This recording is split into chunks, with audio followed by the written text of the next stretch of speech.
የመጣው የሚገርማችሁ ነብይ አድርጎ አላህ የቀሰቀሰው ነብይ ነው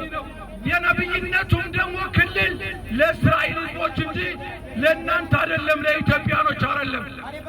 ወይም ከእስራኤል ውጭ ላሉት አይደለም የተላከው የሚገርማችሁ ከአምስቱ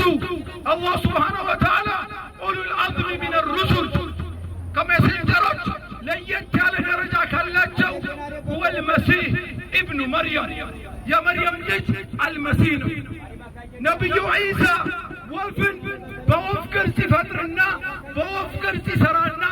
በአላህ ፍቃድ እፍ ሲልበት ይሄድ ነበር ሙሴም ልክ እንደዚህ ነበር ባህርን ይከፍል ነበር በብድር ሙሴ ባህርን ይከፍል ነበር ነብዩ መሐመድ አለይሂ ሰላቱ ወሰላም ጨረቃን ለሁለት ከፍለው ነበር ይህ ፈጣሪ ለነቢያቶች